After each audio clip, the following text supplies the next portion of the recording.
¿Qué tal? Muy buenas tardes a todos. Sean bienvenidos a esta conferencia organizada por el Comité de Flujo de Agua y de Calor en Medios Porosos. Soy el ingeniero Giovanni Alejandro Quintos Lima, actual vocal de la mesa directiva de la Sociedad Mexicana de Ingeniería Geotécnica 2023-2024, y es un gusto estar hoy con ustedes. A continuación, le daré la palabra al doctor Ricardo Ortiz Hermosillo, quien nos dará su bienvenida a este evento. Adelante, doctor. Gracias, Giovanni. Buenas tardes a todos. Como comentó Giovanni, soy el actual presidente de la Sociedad Mexicana de Ingeniería Geotécnica, Ricardo Ortiz Hermosillo, y estamos transmitiendo desde la Ciudad de México, y me da mucho gusto que este evento nuevamente sea organizado por la doctora Norma Patricia López Acosta. Y en esta ocasión tenemos como ponente magistral al maestro en Ingeniería Juan de Dios Alemán Velázquez, que nos va a platicar sobre las consideraciones de flujo de agua y riesgo en el análisis y diseño de depósitos de jales. Permítanme comentar que el maestro Juan de Dios es nuestro actual presidente del Comité Técnico de Residuos Mineros y Depósitos y Presas de Jales. Entonces me voy a permitir también hacer la invitación y les voy a presentar un video. Actualmente el maestro Juan de Dios Alemán es nuestro coordinador del primer simposio internacional sobre depósitos de jales. Ya lo deben de estar viendo en sus pantallas. Este evento se va a llevar a cabo del 13 al 15 de marzo de este año, 2024, en el Hotel Sheraton Soberano, en la ciudad de Chihuahua, Chihuahua, al norte del país. Vamos a estar precisamente cerca de las personas que corresponden o que están haciendo actividades en estos temas de residuos mineros. También tenemos sesiones técnicas y conferencias magistrales.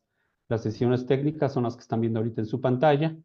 Los temas principales es caracterización e instrumentación del sitio y de los jales, estrategia de gestión y operación del depósito de jales, análisis de riesgo de los depósitos de jales, análisis y diseño de depósitos de jales, y finalmente gobernanza, regulaciones y estándares técnicos y ambientales. También vamos a tener invitados conferencistas magistrales, como los que están viendo en su pantalla. No los voy a leer a todos ellos, son bastantes. Todos ya están confirmados. Y estoy seguro que este evento, que es nuestro primer evento relativo a este tema, que es un tema que cada vez toma más relevancia en el país, pues seguramente se va a seguir repitiendo. Entonces, Marco, ¿me puedes apoyar, por favor, con el video del evento?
Muchas gracias, Marco.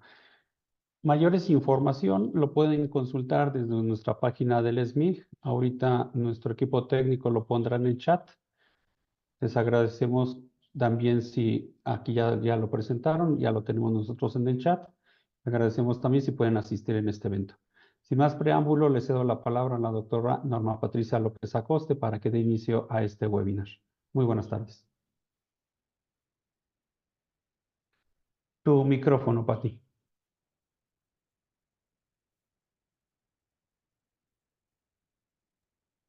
Perdón, muchas gracias. Buenas tardes a todos. Me da mucho gusto que nos acompañen el día de hoy. Tenemos una asistencia importante. Veo a muchos lugares del interior de la República. Buenas tardes y gracias por su presencia. Bueno, voy a permitirme presentar la semblanza del maestro Juan de Dios Alemán Velázquez. Él es ingeniero civil por el Tecnológico de Monterrey. Tiene una maestría en ingeniería por el posgrado de ingeniería en la UNAM. Además, cuenta con una maestría en administración en el área de dirección general por el ITAM. Tiene un diplomado en alta dirección empresarial por la IPADE. Ha recibido distintos premios y reconocimientos, entre ellos la medalla de plata Gabino Barreda al mérito académico de la UNAM en 1990. Fue presidente de la Sociedad Mexicana de Ingeniería Geotécnica en el periodo de 2011 a 2012. Fue profesor también del curso de presas en el programa de maestría y doctorado de la UNAM en el periodo de 2015 a 2019. Ha escrito diversos artículos técnicos y dirigió la sección de geotecnia en la nueva edición del Manual de Diseño de Obras Civiles de la CFE. Ha participado en distintos proyectos de ingeniería en donde destacan las presas El Cajón y La Yesca, el túnel emisor Oriente, la refinería Dos Bocas en Tabasco, el nuevo aeropuerto de la Ciudad de México en Texcoco, proyectos ejecutivos de depósitos de Jales y en la Comisión Federal de Electricidad.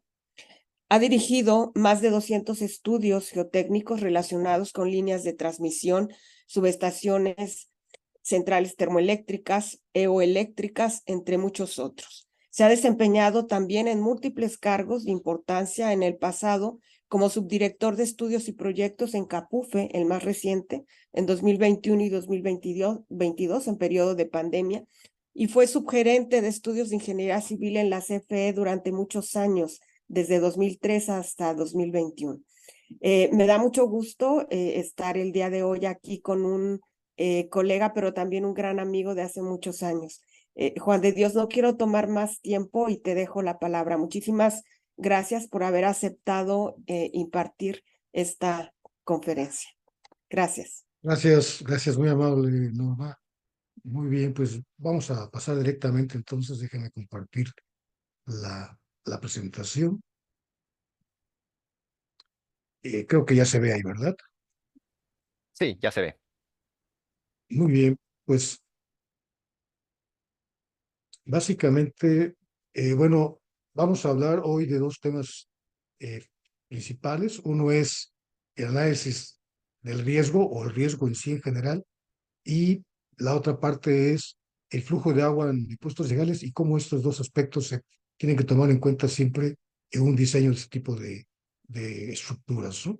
Y bueno, siempre es importante empezar con alguna mención de lo que implica el riesgo, y me gustan estas dos que tengo aquí apuntadas en pantalla. Una que dice: en el mundo de la gestión de riesgos, no es la ausencia del riesgo lo que es importante, sino la comprensión del riesgo y la confianza de que el riesgo se gestiona adecuadamente. Ese es un punto fundamental que vamos a desarrollar ahorita en la plática.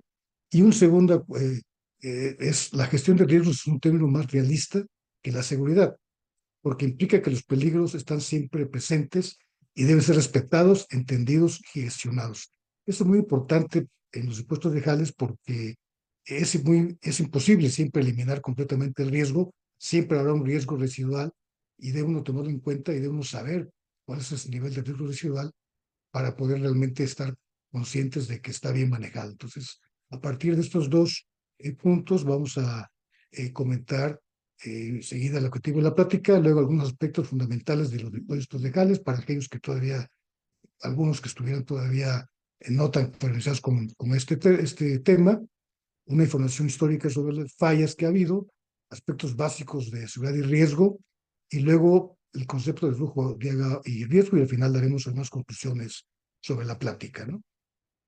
Bueno, vamos a ver tres temas principales. Uno es comentar aspectos básicos de lo que es un depósito de HAL, luego la parte central de aspectos relevantes de la gestión del riesgo de los depósitos de HAL, es cómo hacer una toma de decisiones basadas en el riesgo y cómo se asocia las condiciones de flujo de agua en un depósito y el riesgo que puede tener ese depósito, ¿no? Bueno, esa es una, para aquellos que todavía no nos queda tan claro o no están tan familiares con lo que es un HAL. Bueno, el HAL es el residuo de un proceso minero, y aquí vemos una concepción artística de lo que implica eh, obtener un cierto mineral. Realmente, si vemos aquí en estas imágenes, el porcentaje de mineral que se obtiene de un proceso de este tipo es realmente muy pequeño. Generalmente, las leyes, como le llaman, andan en el orden de 250 gramos por tonelada. Esto implica que prácticamente de todo el proceso que se genera para producir plata, oro, zinc, etcétera, pues prácticamente el 99.9% del material procesado es un residuo minero que se le llama nosotros HAL. En otras partes de Sudamérica le llaman un relave minero, pero realmente está muy asociado. Si queremos obtener un mineral precioso, realmente el residuo que se va a producir es muy alto. Generalmente una planta minera promedio procesa 1.500 toneladas por día. Algunas plantas mayores llegan a 3.000 y unas muy grandes llegan a 10.000. Y eso nos da una idea de la cantidad, del volumen de HAL que puede generar un depósito y que hay que dejarlo depositarlo en un lado de manera segura, ¿no? Ese es un esquema típico de un depósito de HAL. Debe haber un borde iniciador o un borde de contención, y lo usual es, bueno, vamos a ver ahorita que hay tres maneras de depositar un HAL, pero bueno, una de las más usuales en México es que se deposite en pulpa directamente aquí, un chorro de agua, una mezcla de agua con el HAL, se deposita allí y escurre de manera, por una sedimentación, proceso de sedimentación hidráulica, se va creando el depósito en esta parte. Entonces, un tema importante aquí es que, pues prácticamente este HAL se deposita en condiciones de bajo agua y en condiciones muy sueltas. Si además tomamos en cuenta eh, al valor del proceso y del espesamiento de los jales, les agregan floculantes, realmente la estructura que puede quedar de ese jale en el depósito puede ser una estructura muy abierta, y por eso es que es un material muy complicado de manejar, de analizar y de entender su comportamiento geotécnico, ¿no? Bueno, generalmente los jales se clasifican de esta manera, en función de su granulometría. Puede haber el jal grueso, que es prácticamente una red limosa no plástica, son los jales más gruesos que se manejan. Hay también jales ya un poco más finos, que son limos arenosos, que son jales provenientes de roca sana, generalmente estos tipos de jales. Y luego hay un jal que proviene de roca más alterada, y ya puede ser un jal limorenoso, con algunas trazas de arcilla, que generalmente son de baja plasticidad, y con contenidos de arcilla bentonítica generalmente, que ya empieza a darle cierta plasticidad. Luego hay jales muy finos también, o jales finos, en el cual ya hay trazas de arcillas de manera importante, y la plasticidad puede ser baja a moderada. Y los jales ultrafinos, los cuales pues prácticamente son arcillas limosas de alta plasticidad, muy bajo peso volumétrico, muy baja permeabilidad, y estos jales pues son de los más complicados de manejar en un depósito de este tipo. Bueno, aquí podemos ver la granulometría usual en este tipo de jales. El D50, digamos, del jal más grueso, anda en 75 micras, es la malla 200, entonces es un material generalmente muy fino. El jal intermedio, su D50, ya puede andar en prácticamente 50 micras o todavía menos que eso, y puede haber jales todavía más finos cuyo D50 está casi en el lado de las arcillas. Hay que recordar que las 2 micras es lo que limita granulométricamente a las arcillas de los limos. El limo está entre 75 micras y 2 micras. Entonces, bueno, podemos ver que los jales en general van a ser arenas muy finas, generalmente limosas o limos arenosos, que se depositan de manera hidráulica con una estructura generalmente muy abierta, ¿no? Esos son los tres tipos de depositación que se maneja en un JAL. El JAL en pulpa, el cual se deposita prácticamente en una espiga, en un chorro de agua, viene saturado y generalmente se segrega durante su depositación.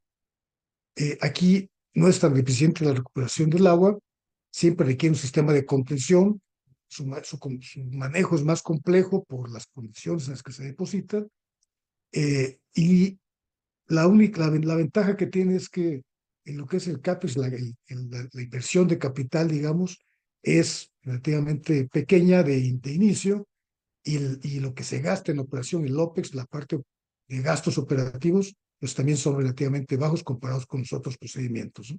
Entonces, una parte que sí tiene en contra es que el cierre, para hacer el cierre final de este tipo de puestos, si se procede de esta manera, pues es un poco más costoso, un poco más complejo hacer el cierre, ¿no? También en los últimos años se ha pasado también a jales un poco más densificados. Son jales saturados, idealmente no se segregan porque van en una pasta y se depositan de una manera, generalmente se logra todavía bombear, y son depositados también y hay un elemento de contención que los retiene. Entonces, este es un JAL que tiene un poco de mejor características mecánicas, pero sigue siendo un JAL de baja resistencia. Y en los últimos años, recientemente, ya se ha mejorado muchísimo las técnicas de jales, de filtración de los jales, y entonces ha habido una tendencia actual de manejar, cada vez que sea factible, económicamente rentable, filtrar los jales, y obtenemos un jal prácticamente seco, con un 20% de contenido de agua, y se puede extender y compactar, y que eso pues reduce de manera importante su riesgo y mejora sus condiciones, sus características geotécnicas. Claro que este proceso es bastante más costoso que cualquiera de los otros dos. Tiene la ventaja de que al final el cierre de estos depósitos es mucho más eficiente, mucho más fácil. Esos son los tres tipos usuales de depositación de este tipo de residuos. Y aquí podemos ver algunas imágenes. Esta es una espiga donde se está depositándose el jal en pulpas. Básicamente es un chorro directo. El jal escurre hacia la zona de decantación, del estanque de decantación. Y durante ese proceso de escurrimiento, los jales más gruesos se van depositando más cerca del bordo, y los jales más finos se depositan al final, en el fondo del estanque de decantación. Y ahí es donde se tienen los jales con peores condiciones, ¿no? Aquí podemos ver este tipo de depositación de manera directa, ¿no? Bueno, hay tres métodos de construcción de jales. Para jales de este tipo de depósitos en pulpa, uno es el método de aguas arriba, en el cual prácticamente se construye un bordo iniciador y se empieza a depositar el jal, y a partir de cierto nivel se va sobrelevando hacia aguas arriba, por eso se llama método aguas arriba. Y entonces lo que vemos es que los bordos de sobrelevación van directamente sobre el jal depositado. Entonces esa es una condición que es de las más frágiles que tiene este depósito, y requiere pues una ingeniería muy dedicada para tener un depósito seguro. El método más seguro para una depositación de este tipo es el método de aguas abajo, que prácticamente es una presa convencional, en el cual también se va haciendo por etapas las sobrelevaciones, pero en este caso se hace hacia aguas abajo y con materiales de buena calidad. Esto permite que esta estructura sea bastante robusta, bastante segura, y entonces en este caso, pues realmente el riesgo de un mal comportamiento de gal ya no es tanto de una falla estructural, sino puede serse debido a otro tipo de problemas como filtraciones, etcétera, pero la parte estructural queda bastante bien solventada con ese tipo de soluciones. Sin embargo, pues es también la más costosa de las tres opciones, ¿no? Y una opción intermedia es el de línea central, en la cual hay una parte del depósito que se construye hacia aguas abajo y una parte que se construye hacia aguas arriba. Esta tiene una condición intermedia de riesgo, y generalmente cuando se hace ese tipo de proyectos, se tiene que analizar las tres opciones y al final llegar a ver cuál puede ser la más rentable, pero que se logre también un nivel de riesgo adecuado. Esa es una imagen también donde podemos ver con un poco más de detalle cómo es el crecimiento de aguas arriba de este tipo de depósitos. Aquí está el estanque de decantación, que siempre está al final, y esta zona que tenemos aquí es lo que se le llama playa, y vamos a ver más adelante que este es el elemento de diseño más importante cuando estamos revisando las condiciones de flujo de agua en un depósito de este tipo, ¿no? Bueno, vamos a comentar brevemente algunos aspectos de fallas de depósitos de Jales y cómo ha evolucionado en los últimos años, ¿no?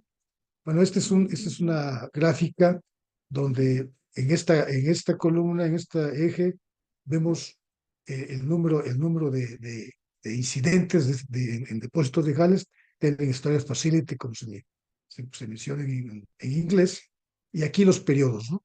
Y los colores nos dicen qué tipo de evento fue, o una falla, o un accidente, o fue un efecto o un problema de flujo de agua subterránea, ¿no?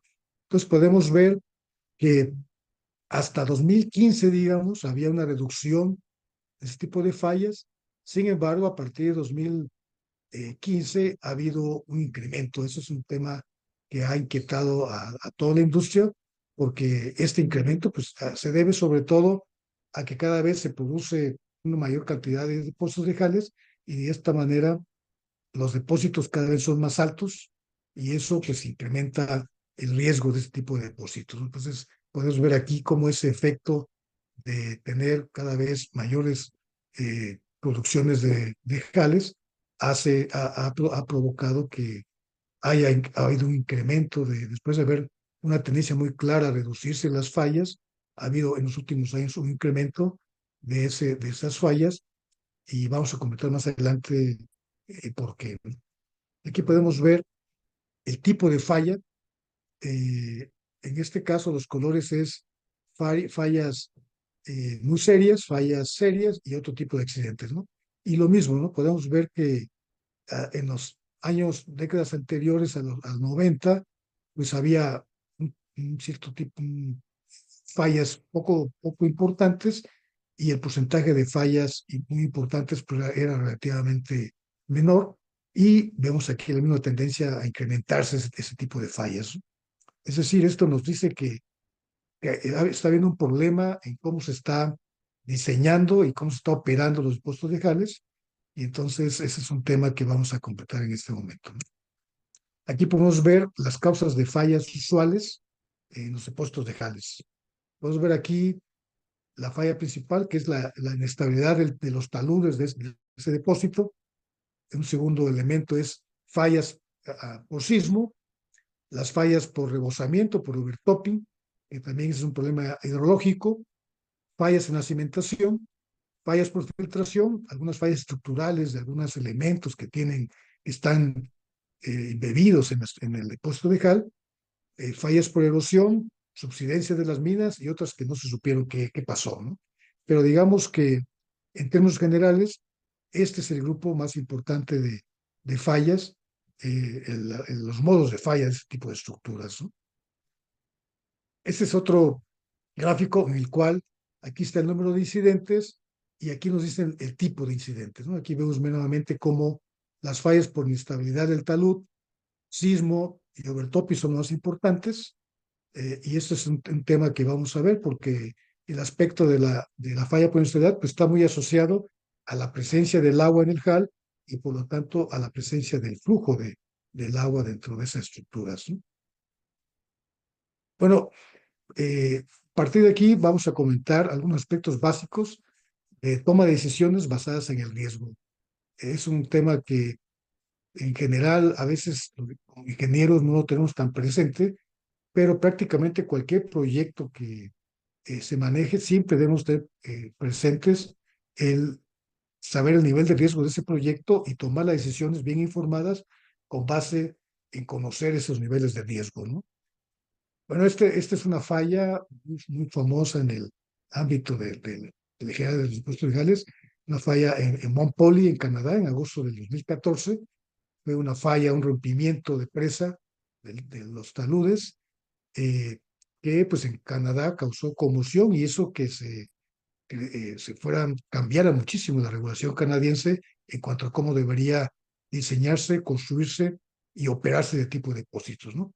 En este caso, se perdieron más de 7 millones de metros cúbicos y 8 millones de metros cúbicos de residuos de jales, y fue un punto crucial, un punto de inflexión en Canadá para cambiar y volverse a regulaciones mucho más estrictas, ¿no? Y una de las más famosas, más recientes, es la de Brumadinho. Aquí vemos la presa de Brumadinho antes de la falla. Esta es la presa, ya era una presa que estaba cerrada, tenía 3, 4 años de estar cerrada, y vemos como ya tenía ya un recubrimiento de pasto aquí en los taludes. Esta es la vista de la presa, y aquí es un elemento, un comentario importante, ¿no? Que la presa estaba cerrada, podemos ver que no tenía un manejo adecuado del agua. Aquí tenemos una concentración de agua en esta zona, no había un sistema que pudiera derivarla o evitar que llegara el agua a esta parte y derivarla, y esta condición pues siempre es una condición crítica. Tener agua en esta condición siempre nos va a implicar un riesgo importante, ¿no? Y esta es la imagen de la falla de Brumadinho. Hay unos videos en internet de que había una cámara fija enfrente de la presa que captó precisamente la falla, y es impresionante cómo falla de manera súbita y arrastra pues varios millones de metros cúbicos de cal que avanzaron una buena cantidad de kilómetros. El costo de esta falla se estimó en más de 7,000 millones de dólares, y también fue una falla que impactó a la industria minera, ¿no? A partir de ahí, bueno, pues hay una serie de normas, de documentos que se utilizan en general para diseñar. En México está la norma 141 que define cómo lo que se debe cumplir para el diseño de un impuesto legal. Es una norma ya un poco antigua, de 2003, y recientemente, el año pasado, se emitió la ley minera, la cual trata en algunos puntos eh, aspectos que debe cumplir un depósito legal y que hace que ha sido mucho más estricta, ¿no? En la nueva ley minera, lo que dicen sobre depósitos legales es que no puede construirse un depósito legal sobre un cauce nacional o un cauce federal, por un lado, y por el otro lado es que tampoco se puede construir un depósito si durante su falla pudiera llegar en su trayecto del JAL, pudiera llegar a una población. Entonces son dos restricciones muy fuertes para la construcción del depósito de JAL, que hace que ahora pues, haya que tener mucho mayores cuidados sobre dónde se tiene que hacer un depósito de JAL. Pero también estas dos, Canadá, como comentábamos, después de las fallas que han tenido, eh, la Asociación de la Mining Association of Canada y también la Asociación de Presas de Canadá se enfocaron a desarrollar guías técnicas que mejoraran la técnica de lo que eran los estudios, diseño, construcción y operación legales, pero el documento pues, más fuerte, más relevante y más estricto que se ha generado y que fue la respuesta de la industria minera a todas las fallas que habían pasado, y a esa tendencia creciente de las fallas actualmente, es que es el Global Industry Standards o Tailings Management, que es realmente, fue emitido por es un Consejo Nacional de Minería y Metales, que aunque es un consejo que está financiado por las mineras más importantes, su política es bastante independiente y su política es tratar de que se haga una minería sustentable. Entonces, realmente el estándar que pusieron es muy estricto. El estándar comprende 6 tópicos, estos son los 6 tópicos que maneja el estándar, desde tomar en cuenta las comunidades afectadas, integrar una base de conocimientos integrada del sitio, materiales, operación, etcétera, tener toda la información sobre el estudio, proyecto y operación de una manera integrada y acceso. Además, pide ciertos criterios para el diseño, construcción y operación del interior del depósito, establece los criterios para gestión y gobernanza del depósito, para la respuesta de emergencias y recuperación a largo plazo, y la apertura pública y acceso a la información. Y dentro de estos tópicos, pues cada tópico tiene una serie de principios, y estos son los principios que, digamos, nos incumben a nosotros como estamos metidos en esta área de diseño de empresas de este tipo, ¿no? Entonces, estos principios podemos ver, por ejemplo, dice desarrollar y mantener una base integrada de conocimientos interdisciplinaria para apoyar una gestión segura de los depósitos de HAL. O sea, vemos aquí el término seguro. Luego, usar todos los elementos de la base de conocimientos social, ambiental, económica, local y técnicos para tomar decisiones informadas a través de toda la vida, el ciclo de vida del depósito de HAL, incluyendo el cierre. Y luego en la parte del diseño, pues desarrollar planes y criterios de diseño para el depósito minero para minimizar riesgos en todas las fases de vida del depósito, incluyendo cierre y poscierre. Aquí vemos nuevamente la palabra minimizar riesgos, desarrollar un diseño robusto que integre la base de conocimientos y minimizar el riesgo de falla para las personas, el medio ambiente, para todas las fases del ciclo de vida. Y luego planear, construir y operar el depósito minero para manejar el riesgo en todas las fases. Y diseñar, implementar y operar sistemas de monitoreo para manejar el riesgo en todas las fases del ciclo. Podemos ver que prácticamente la palabra que está atrás de todos estos principios es gestión del riesgo. Dice usted, cada toma de decisiones que hagan sobre un proyecto deben tener perfectamente definidos el nivel de riesgo que tiene esa decisión, ese proyecto que ustedes quieren proponer. Deben saber cuál es el nivel de riesgo que tiene, cuáles son las incertidumbres que hay sobre ese riesgo, ¿no? A partir de aquí, podemos ver lo que debería tener una base integrada de conocimiento del sitio y de los materiales, ¿no? Que es, bueno, hay que tener la parte ambiental, la parte sísmica, la parte hidrológica, la parte geológica, física y geotécnica, los aspectos climáticos, de condiciones de ciclones, vientos, etcétera, la parte hidrológica para ver las condiciones de flujo de agua en el subsuelo, ver que no hay un acuífero vulnerable, etcétera. El aspecto social, ver cómo está el clima social hacia el proyecto, y un aspecto muy importante que es la caracterización de los HALs, tanto geoquímica para ver su potencial tóxico como geotécnica para ver su posible comportamiento y su riesgo ante alguna licuación por flujo, etcétera, ¿no? Una vez que se tiene esa base de conocimiento del sitio y de los HALs, pues hay que generar una serie de modelos: el modelo geológico, el modelo geotécnico, el hidrológico, el estructural, y tomar en cuenta el análisis de riesgos para hacer los análisis correspondientes que nos permitan definir a base de eso el riesgo que tiene la propuesta de proyecto que tenemos, y a partir de ahí pues ya pasar a un diseño lo más seguro posible, en el cual va a implicar una obra de contención, sistemas de recuperación de agua, obras de excedencias, sistemas de captación de corrientes pluviales para evitar que llegue agua adicional al depósito que implique incrementar su riesgo. Hay un proyecto de instrumentación y seguimiento y un proyecto de cierre del depósito. Un aspecto fundamental en el nuevo esquema de este tipo de diseños es que siempre deben tener uno en cuenta el proyecto de cierre, cómo se va a cerrar el HAL a la hora de desarrollar el proyecto de construcción y operación, para que el cierre se haga de una manera más fácil y no nos cause un problema adicional, ¿no? Y en la parte de operación, cierre y emisión del riesgo, pues debe haber un manual de operación, un manual de vigilancia, debe haber un proyecto muy claro de cierre y planes de emergencia para realmente saber qué hacer ante una eventualidad de alguna probable falla, ¿no?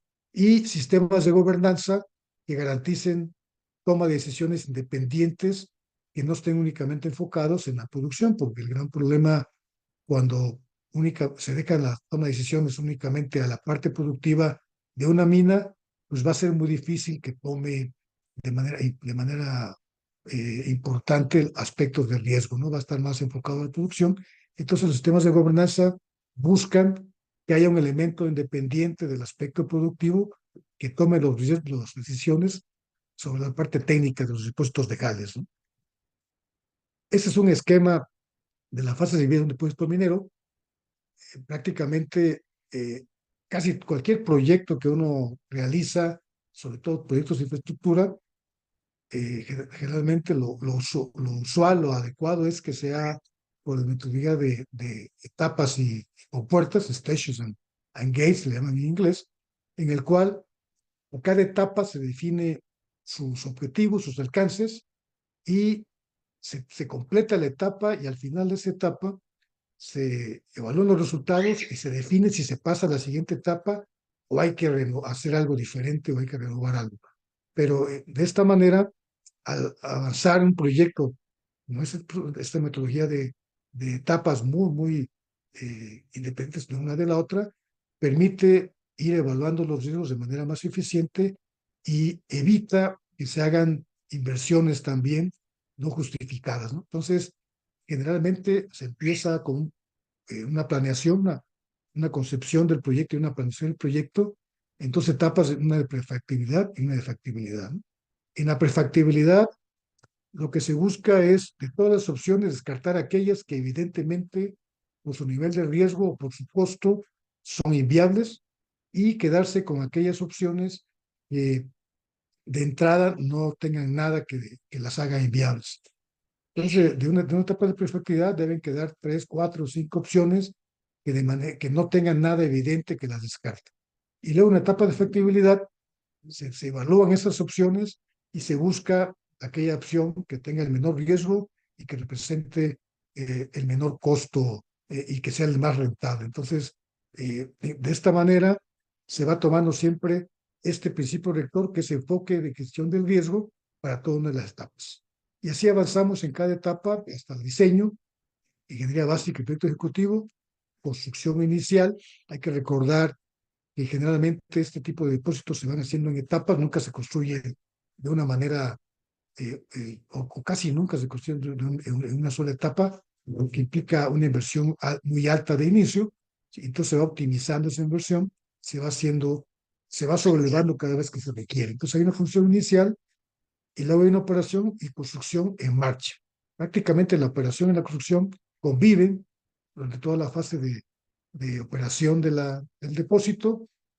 Luego puede haber cambios en la vida útil o en el plan de cierre, hay que tomarlos en cuenta y hay que aplicarles el criterio de enfoque en gestión del riesgo. Puede haber cierres temporales o permanentes, y luego hay una etapa de poscierre y cuidado pasivo, ¿no? Y este proyecto se tiene que llevar tomando en cuenta estos principios rectores: el enfoque en la gestión del riesgo, el uso de la mejor tecnología disponible para mitigar los riesgos, el empleo de las mejores prácticas en la operación para mitigar los riesgos. Debe haber una revisión independiente, eso es muy recomendable, un panel de revisores independientes que puedan, descartando aspectos de interés económico, puedan enfocarse en el riesgo del proyecto y recomendar lo conducente para evitar proyectos de alto riesgo, ¿no? Y este último tema, que es el diseño de operación, siempre tomando en cuenta el cierre del depósito, no esperar hasta el final para para en ese momento ponerse a pensar cómo hacer el cierre. Y bueno, todos estos proyectos pues se tiene que basar en la participación de un ingeniero de registro en todas las fases de vida del depósito. Un ingeniero de registro es un concepto no tan usual en México, pero equivale a una especie de DRO, de depósitos legales, que es el responsable de todas las decisiones técnicas del depósito. También debe haber una definición muy clara de los datos básicos de diseño del depósito, los criterios de diseño siempre tomando en cuenta el análisis del riesgo, las normas ambientales y la neutralidad social, guías técnicas y evidentemente aspectos económicos y financieros, porque al final de cuentas, pues cualquier proyecto tiene que ser rentable, ¿no?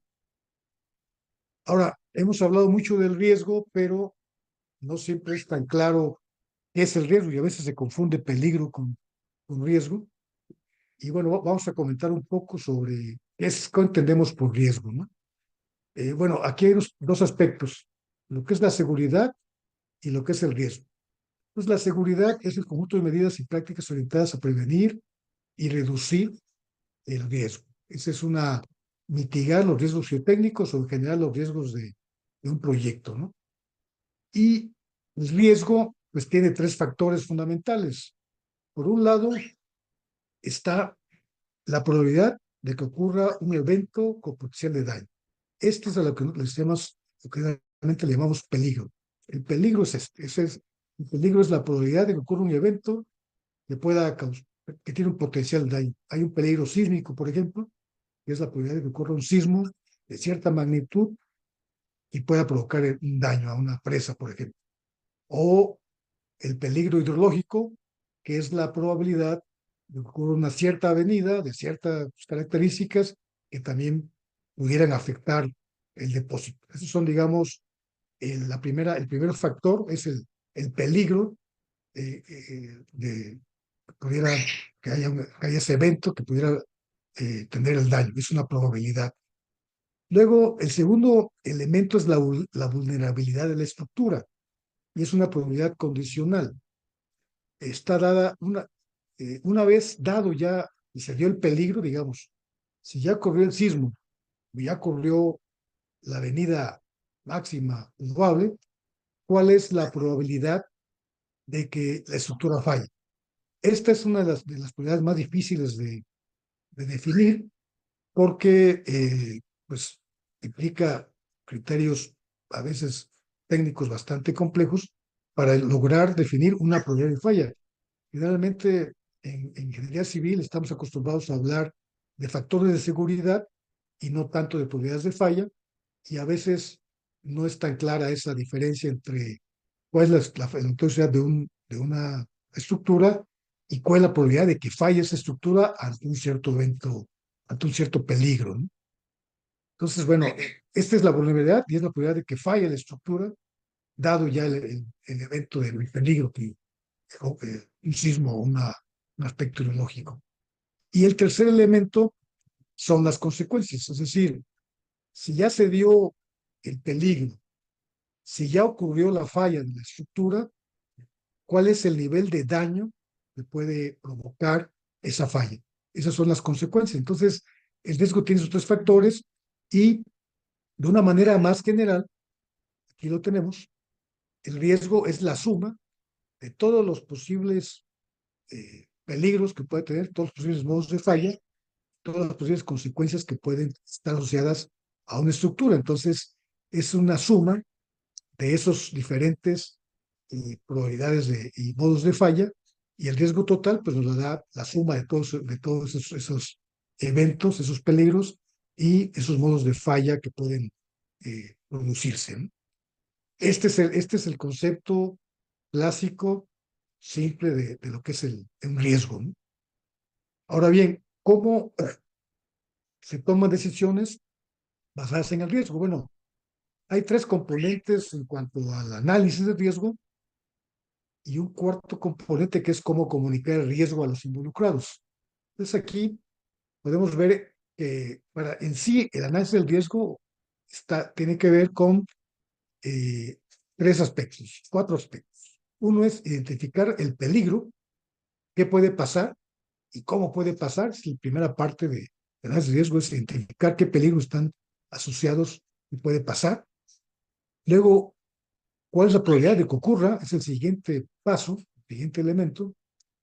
Luego, ¿cuáles serían las consecuencias de ese evento, de esa falla? Y un aspecto importante es cuál es el nivel de incertidumbre que tenemos sobre la información que estamos analizando. Siempre hay que tener muy claro que la información no siempre es totalmente precisa, no siempre es totalmente completa. Entonces, es importante a la hora de tomar decisiones saber si el nivel de información que tenemos o el nivel de incertidumbre que tenemos es bajo, es medio, es alto, para a partir de allí definir si hay que hacer más estudios para eliminar esa incertidumbre o si ya estamos en un cierto nivel que nos permita hacer una toma de decisiones adecuada. Una vez que ya definimos esta parte del riesgo, la otra es evaluar ese riesgo, es decir, tenemos que decir, bueno, ese riesgo que ya tenemos es importante, no es importante, puede ser eliminado totalmente. ¿Qué se puede hacer para reducir la probabilidad de ese riesgo? ¿Qué se puede hacer para reducir las consecuencias? Y un aspecto eh, crítico es bastante complejo de aterrizar es el nivel de riesgo que estamos manejando es tolerable. Vamos a ver más adelante. Pero este es un aspecto también muy importante y que no es tan fácil el definir esta condición. Y finalmente, el tratamiento del riesgo. Definir cómo evitar o eliminar el riesgo, cómo transferir ese riesgo, cómo transferirlo, cómo reducir la probabilidad de ocurrencia, cómo reducir las consecuencias. Entonces, la transferencia del riesgo siempre es complicada porque eh, uno puede comprar un seguro o uno puede decirle al contratista, tú tomas el riesgo geológico, por ejemplo, sin embargo, eso puede ser más caro que a que la empresa se quede con el riesgo. Por ejemplo, en la Comisión Federal de Electricidad, cuando se hacían estudios para una presa, CFE tomaba el riesgo geológico y CFE hacía el estudio geológico y decía, esta es la condición geológica, esos son los riesgos geológicos mayores que tienes, y si encuentras algo diferente a lo que yo te estoy dando de información, me puedes reclamar. Si no hay nada de eso, tú no puedes reclamar nada de riesgo geológico. Entonces, de esa manera, reducía el costo del proyecto tomando el riesgo geológico. A cambio de eso, tenía que invertir más en hacer estudios geológicos y geotécnicos para tener realmente una estructura muy baja de las condiciones geológicas y psicotécnicas del sitio, ¿no? Entonces, la transferencia del riesgo siempre tiene sus aspectos que hay que tomar en cuenta y no siempre es una buena opción económicamente, ¿no? Evitar el riesgo a veces se puede hacer, a veces no, lo vamos a comentar ahorita, y reducir la probabilidad de ocurrencia sí se puede hacer, pero implica también un mayor costo del proyecto o reducir las consecuencias, que también implican siempre un mayor costo, ¿no? Ahora, todo esto que tenemos aquí tiene que ir acompañado de una comunicación del riesgo. Si hacemos todo un análisis, pero no comunicamos de manera adecuada el nivel de riesgo a las personas adecuadas para que tomen las decisiones basadas en el riesgo, pues se van a tomar decisiones equivocadas. Entonces, la comunicación del riesgo a las personas que tienen que tomar esa decisión es muy importante porque no siempre el que toma la decisión es un especialista en análisis de riesgo y no siempre entiende tan claramente cuando le dicen que la probabilidad de riesgo es de un cierto valor. Entonces, cómo dar esa comunicación es una parte muy importante en la toma de decisiones basadas en el riesgo. Ahora, ¿cómo identificar el peligro para un proyecto? Bueno, ya vimos que un aspecto importante era caracterizar el sitio y los jales. Entonces, pues la exclusión hidrológica puede ser un peligro si no las definimos adecuadamente, nos pueden llevar a un problema ambiental o a un problema de seguridad, de falla geotécnica. Entonces, hay que tener muy claramente identificadas esas condiciones y saber el nivel de incertidumbre que tenemos sobre esas condiciones, ¿no? Luego, la caracterización de los jales también es muy importante. No siempre a la hora de hacer un proyecto se tiene suficiente información sobre los jales y definir cuál va a ser su comportamiento ya en el sitio, pues se toman las experiencias pasadas, pero al final cada proyecto es diferente y entonces este es un tema que siempre se tiene que revisar. Se debe hacerse un proyecto de inicio, pero al final, durante la construcción, debería irse verificando que lo que uno consideró como caracterización del CAL se cumple con el CAL que se está colocando, ¿no? Otro aspecto es la roca en su cimentación, hay que caracterizarla de manera adecuada. En Mount Poly, el problema fue que había una zona débil, un estrato débil bajo la estructura de borde de contención, y ese estrato no fue adecuadamente caracterizado y por ahí vino la falla. Entonces, es muy importante que eso no sea una fuente de peligro, esas condiciones, ¿no? El sismo de diseño hay que identificarlo muy bien. En México se tiene una gran experiencia y una técnica ya muy bien consolidada para hacer estudios de peligro sísmico, y generalmente esta condición se logra definir de manera adecuada, y una vez que está definido habrá que tomarlo en cuenta de manera adecuada en los análisis, pero generalmente sí logramos definir muy bien el peligro sísmico, ¿no? Y la parte hidrológica siempre es complicada, no siempre se tiene la información completa, y a veces hay mucha incertidumbre porque hay pocos años de información, y con esa información se tiene que tomar decisiones de cuál puede ser la avenida máxima, etcétera. Entonces siempre, esta es una condición que siempre nos puede causar problemas, ¿no? Y habrá que tomarla en cuenta. Otros aspectos son aspectos ya de las metodologías que utilizamos para analizar y diseñar. No vamos a entrar tanto en ese detalle, pero pues hay que tomar en cuenta si puede haber licuación por flujo, analizarlo adecuadamente, si hay cómo analizar adecuadamente los taludes del JAL, cómo considerar adecuadamente el flujo de agua, si hay alguna estructura que esté embebida en el depósito, qué puede pasar con esa estructura, si hay vertedores o no, si la oclusión de operación que consideramos son las que realmente se van a dar, si el sistema de recuperación de agua también está adecuadamente diseñado y opera adecuadamente, si la playa estuvo bien considerada, o si los sistemas de captación de descubrimientos también están operando y diseñados adecuadamente. Y en la parte de construcción y operación, pues hay que tomar en cuenta, por ejemplo, a veces se hace un diseño suponiendo que va a haber una cierta producción, y luego la mina incrementa la producción, duplica la producción, y eso hace que la velocidad de ascenso del depósito sea muy rápida, y eso puede ser que no ha sido considerado en los análisis, y esa diferencia en la velocidad de aplicación de cargas nos puede llevar a una falla, ¿no? O cambios de diseño que los hacen durante la operación y que no son adecuadamente evaluados, o cambios en las características de los jales. Uno se propone ciertas condiciones y luego durante la explotación minera pues puede encontrarse jales muy diferentes, jales con muy medio contenido de arcilla, y hay que evaluarlos adecuadamente, y si esto no se hace, pues puede ser un, un detonante de una falla, ¿no? Puede haber obstrucciones del sistema de captación de descubrimientos, o la playa puede ser que no esté adecuadamente controlada.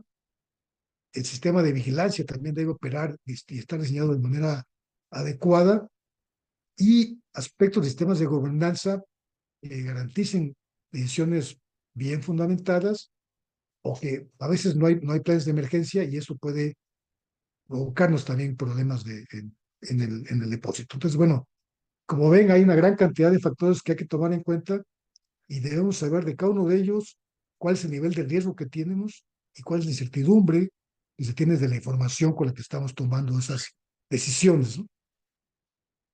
Y bueno, como ya comentábamos, los modos típicos de falla son estos: la falla de talud, el desbordamiento, de erosión, filtraciones intrusivas, erosión y falla de cimentación. Son los modos potenciales a los que siempre hay que revisar y evaluar si para un proyecto existe ese modo potencial o está bien diseñado, y se ha eliminado la probabilidad de que ocurra uno de estos modos de falla. Y ese es un esquema usual para analizar el riesgo, en el cual, a partir de la identificación de los peligros, se hace la identificación de peligros, se definen los modos de falla, y luego generalmente se clasifica en 4 grados, desde el más probable, aquel que es casi inminente que pueda pasar, hasta aquel que es casi imposible que pase, que se descarta, ¿no?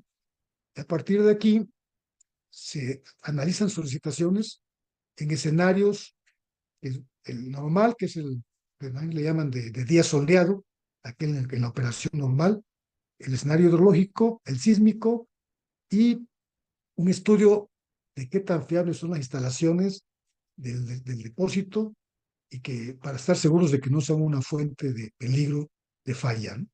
A partir de esta parte se hace un análisis de probabilidades de falla para cada escenario y para cada modo de falla, se estudian los mecanismos de falla, se estudian las probabilidades de falla, y luego la parte de las consecuencias, ¿no? El estudio de una rotura de presa para cada escenario, y el estudio de las consecuencias Y todo esto nos permite llegar a un nivel de riesgo final, ¿no?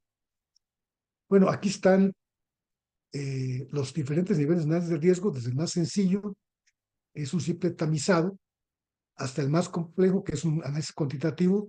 En general, se lleva con equipos de expertos, se realiza ya con técnicas que pueden ser sofisticadas, técnicas estadísticas, análisis de Monte Carlo, etcétera, para llegar a definir la probabilidad de falla y evaluar las consecuencias y al final evaluar el riesgo de ese proyecto, ya sea en etapa de estudios y proyectos o ya de un depósito ya construido, ¿no?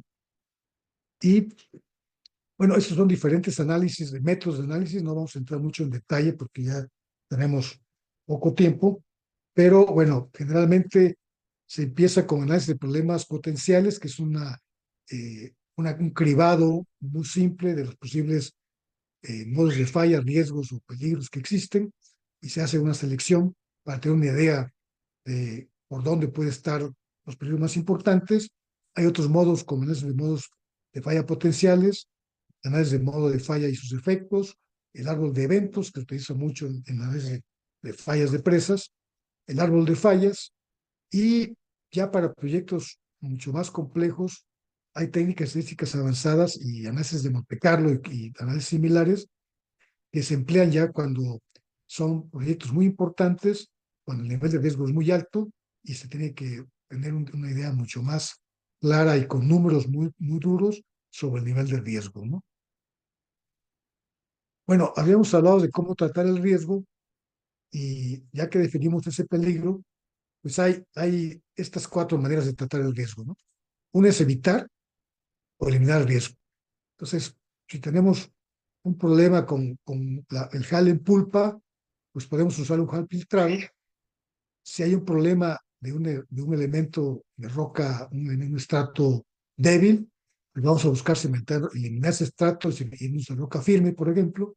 O si tenemos alguna duda de que pudiera haber alguna purificación por estructuras enterradas dentro del depósito, pues hay que evitar esas estructuras y ya no considerarlas en esa parte, que últimamente lo usual hace algunos años era que dentro del cuerpo del CAL se metía una galería de drenaje, una galería que era de concreto, y a través de esa galería se recuperaba el agua, pero ha habido tal nivel de falla de esas galerías que ya en los últimos proyectos prácticamente se ha eliminado esa opción y ya no hay una estructura de este tipo dentro del depósito de HAL, ¿no? Otra opción es reducir la probabilidad de ocurrencia. Una manera de hacerlo es incrementar el periodo de retorno de diseño del peligro.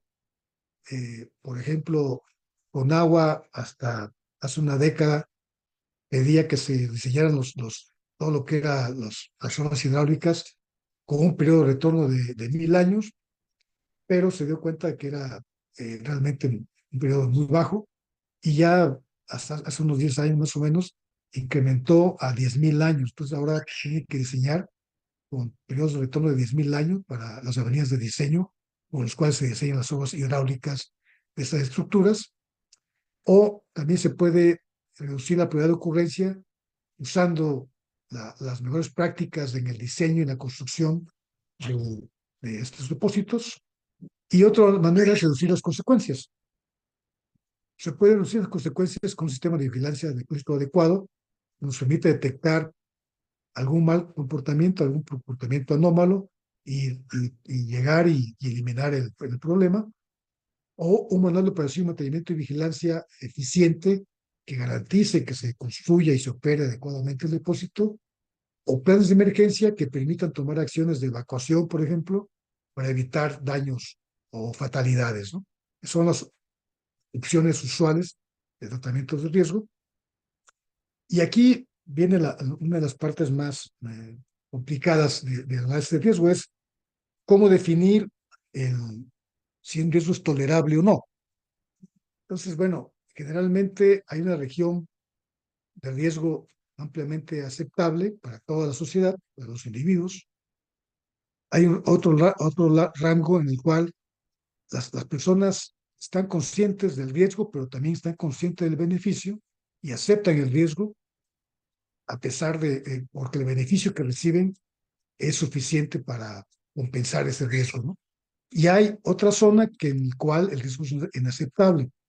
Ahora, esto depende de cada sociedad. Por ejemplo, Alemania decidió hace algunos años eliminar todas sus plantas nucleoeléctricas, eliminar toda la generación de energía eléctrica a través de plantas nucleares, porque no en su sociedad no acepta ese riesgo. Sin embargo, Francia está al lado. Ellos, su mayor fuente de generación de energía eléctrica es la nucleoeléctrica, y la sociedad está consciente del riesgo, pero lo acepta por el beneficio de no depender del petróleo, por ejemplo. Entonces, dos países que están uno al lado del otro tienen diferentes conclusiones de qué es tolerable, qué riesgo es tolerable para uno o para el otro, ¿no? Definir eso es una de las partes más importantes. Y aquí hay un concepto muy famoso en lo que es análisis de riesgo, que es el concepto ALAR, que es as low as reasonably practicable, que es el riesgo debe ser tan bajo como sea razonablemente práctico, ¿no? Es decir, este concepto lo que nos dice es, ¿sabes qué? Si tú puedes bajar el riesgo de un proyecto y esa reducción te da un beneficio tal y tu inversión no es tan onerosa, tienes que hacerlo. No importa que ya tengas un nivel de riesgo aceptable, si tú puedes bajarlo más, tienes que buscar bajarlo. Ese es un concepto de análisis de riesgo muy importante y que a veces no es bien entendido. A veces los que toman las decisiones dicen, ¿para qué le bajo más si yo ya tengo un nivel de riesgo más o menos aceptable? Bueno, este criterio ALAR lo que te dice es, tú debes tratar de seguir bajando el riesgo mientras la proporción de costo-beneficio sea adecuada. No importa que tu nivel de riesgo ya esté en un nivel tolerable, bájalo siempre que puedas. Ese es el concepto ALAR, que no siempre es fácil definirlo en la práctica, ¿no? Pero sí hay que tenerlo en cuenta, y a la hora de tomar decisiones, si se puede reducir el riesgo, hay que y a un costo razonable, hay que hacerlo. No importa que ya tengamos un nivel de riesgo, pues aparentemente suficientemente bajo, ¿no? Y al final de todo esto, se tiene que llegar a estas cartas. En estas cartas, lo que tenemos aquí es, en esta columna, en este eje, la probabilidad de la falla, en este caso una rotura de una presa, por ejemplo, y aquí las pérdidas de vida estimadas para un cierto nivel de probabilidad, ¿no? Y entonces hay rangos y cada país, cada institución genera sus propias cartas, es un estudio.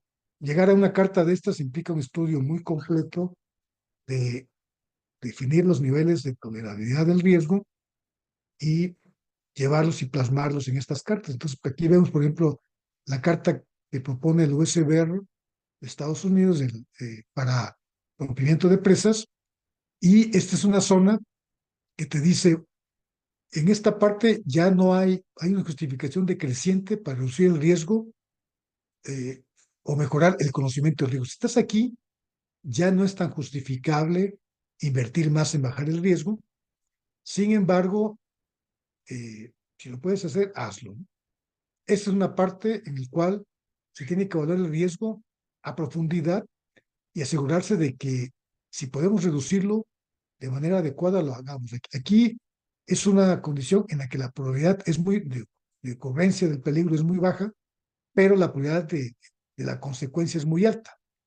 Entonces, es una zona especial en la cual tiene uno que buscar estar seguros de que la inversión en reducción de riesgo fue suficiente para cumplir con el criterio ALAR.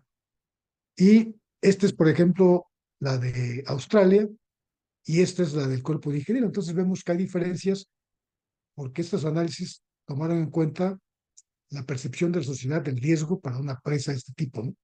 Para depósitos legales en México prácticamente no hay algo similar ni de este tipo de gráficas, y se tiene que trabajar en ello porque no puede uno utilizar directamente una carta de ese tipo aplicada a una presa, aplicarla a un depósito de cal, porque el beneficio que ejerce una presa con respecto a un depósito de cal puede ser muy diferente y por lo tanto esta carta seguramente tendría que ser diferente, ¿no? Bueno, a partir de ese aspecto general de análisis de riesgo, vamos a comentar muy rápidamente aspectos de flujo de agua asociados al riesgo en un depósito de cal, ¿no? Que es la parte más importante que debemos tomar en cuenta, ¿no?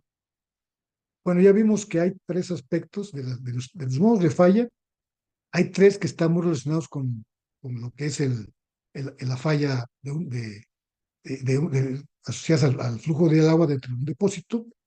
Una es la falla de talud, otra es la erosión interna y otra es extracciones excesivas. Son las tres modos de falla que tienen una reacción directa con el flujo de agua en un depósito de cal. Este es, digamos, la parte más crítica de un depósito de cal construido hacia aguas arriba. Generalmente hay una zona que le llaman una zona estructural, que es el cal más grueso, relativamente más grueso en esta parte. A partir de aquí ya vienen los cales más finos. Acá están las lamas, que son los cales realmente muy finos. Y el elemento fundamental para estos análisis es definir cuál debe ser la playa mínima que permita manejar un nivel de riesgo aceptable, ¿no? Esa es la parte más importante. Este es otro tipo de sobrelevación. Este es un hal cicloneado en el cual uno deposita el hal grueso, lo separa aquí, y esta es una deposición con espiga en la cual se va sobrelevando y aquí quedan los hales más gruesos segregados de manera natural, ¿no? En esta parte.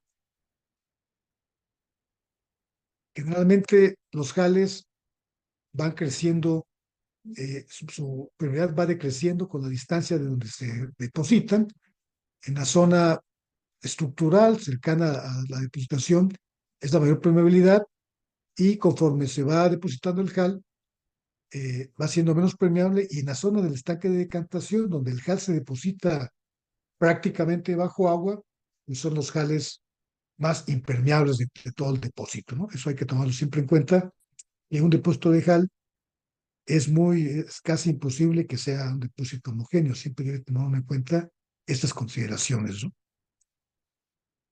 Y bueno, aquí vemos cómo puede cambiar la línea de corriente superior en función de considerar un hal homogéneo o un hal que tiene una zona en la cual la permeabilidad decrece con esta ley exponencial.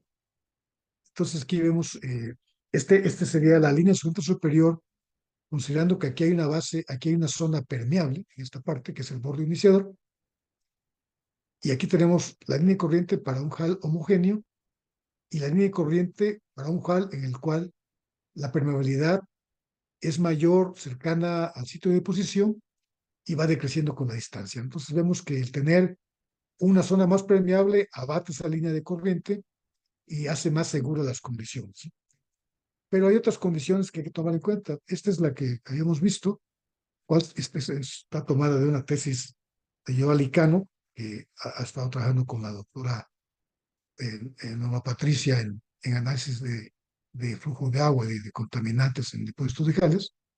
Y aquí vemos la playa y el bordo iniciador. ¿Y qué pasa cuando se considera que es homogéneo toda esta zona y se considera que tenemos un bordo suficientemente permeable, ¿no? Entonces podemos ver aquí cómo la línea de corriente superior se abate y no afecta la superficie de falla, potencial de falla del depósito.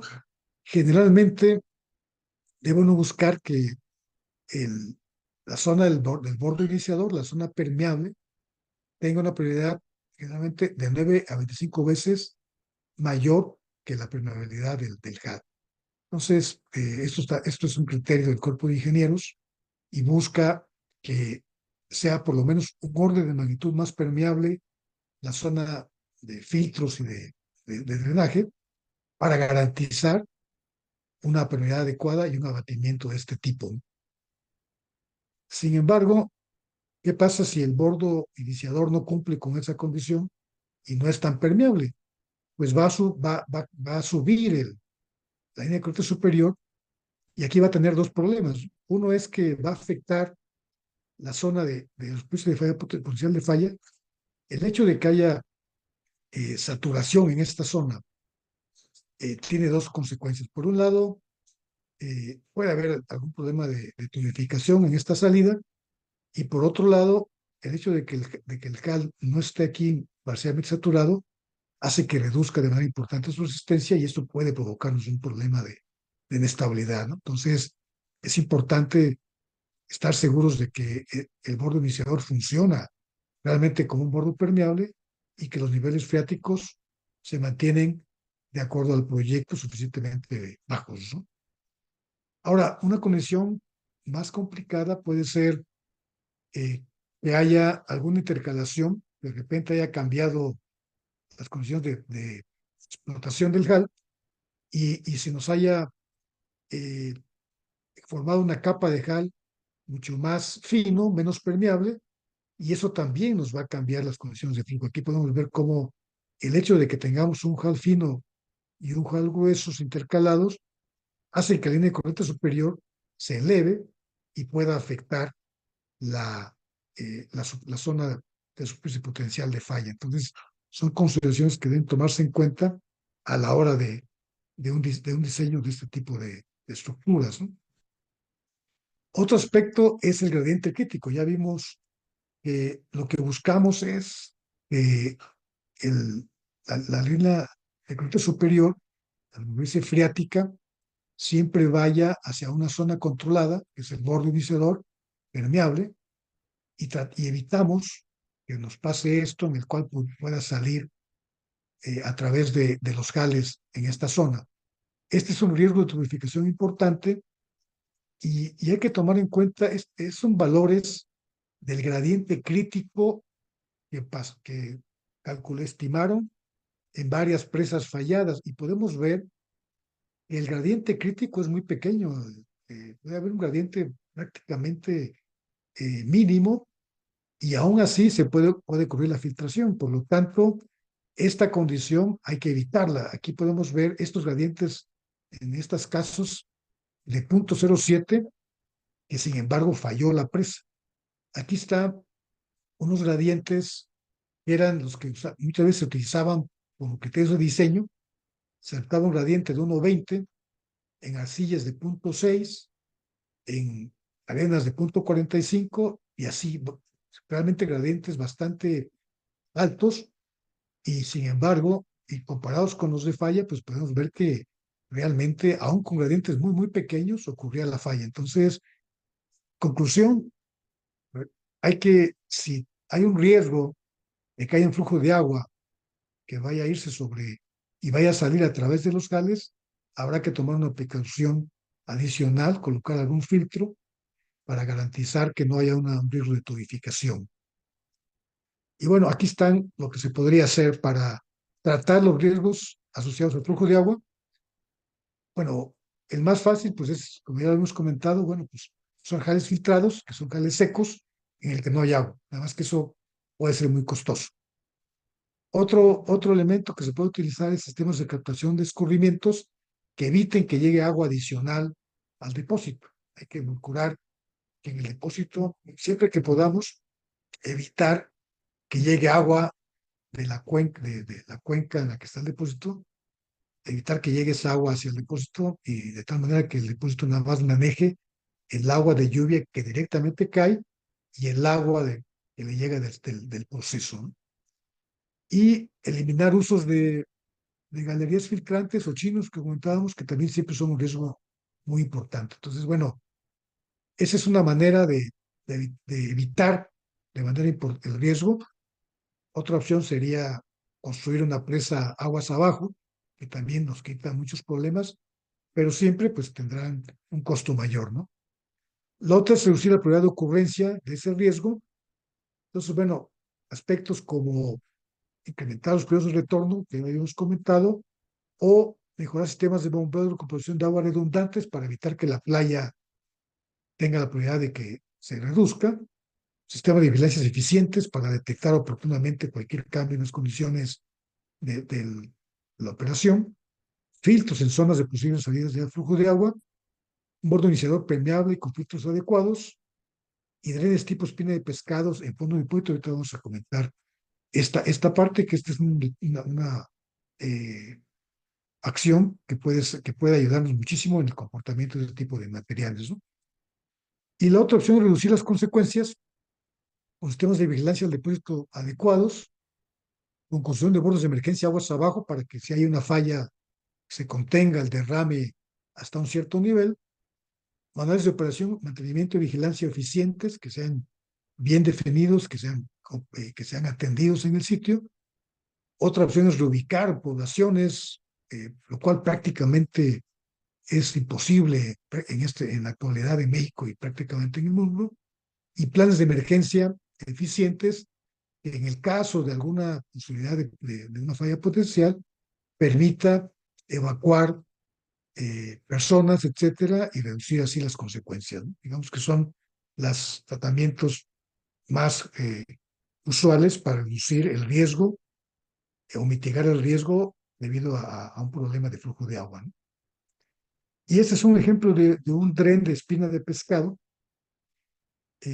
Podemos ver cómo en el fondo del HAL se tiene este dren en todo prácticamente la superficie bajo el HAL, bajo el depósito, y este tiene dos efectos, ¿no? Por un lado, abate de manera importante el nivel freático, evita que llegue el nivel freático de línea de corte superior hacia los bordos de contención, y además, pues drena de manera más rápida el HAL, lo cual hace, primero, que el HAL incremente su peso volumétrico y eso hace que el depósito tenga mayor capacidad, crea mayor resistencia en el HAL. Entonces, tiene todas esas ventajas. Es eh, eh, realmente no siempre implica un costo muy alto y tiene resultados bastante interesantes, y es una de las acciones más efectivas para controlar de manera eficiente el flujo de agua dentro de un depósito, ¿no? Bueno, ya finalmente, como conclusiones, podemos comentar que la gestión adecuada de los depósitos de jales es un tema cada vez más importante para la industria minera, sobre todo en México, que había estado un poco delegada en ese aspecto, pero ya en los últimos años realmente ya se ve una tendencia muy importante de las mineras a cada vez darle más cuidado a sus depósitos de jales. También es fundamental que todo el ciclo de vida del depósito de jales, desde la planeación, se realice dándole especial relevancia a la gestión de riesgo. Y en cuanto a flujo de agua, bueno, siempre que haya agua en un depósito va a incrementar de manera importante el riesgo, y por ello es fundamental identificar los peligros asociados al flujo de agua, conocer adecuadamente sus riesgos y tratarlos de manera efectiva, ¿no? Creo que son los aspectos que siempre hay que tener en cuenta cuando estemos haciendo un diseño de este tipo. Eso es todo de mi parte. Gracias. Perfecto, ingeniero Juan de Dios. Le agradecemos mucho su participación. Pues bueno, ahora vamos a dar inicio a la sesión de preguntas y respuestas. Nuevamente les recordamos a todos nuestros participantes que tengan alguna inquietud, que tengan alguna duda con respecto al tema presentado, pues que bueno, que dejen su comentario en la sección de preguntas y respuestas. Ingeniero, pregunta. Las empresas canadienses que operan en México regulan el diseño, construcción y operación según las normas en su país y en México, o solo aplican estas normas en Canadá y en México solo cumplen con la norma mexicana. Gracias.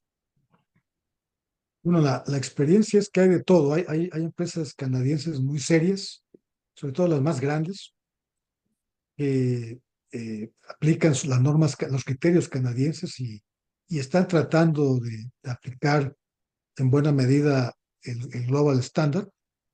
Pero también hay algunas empresas, sobre todo las más pequeñas canadienses, que con minas muy pequeñas, que no siempre lo hacen.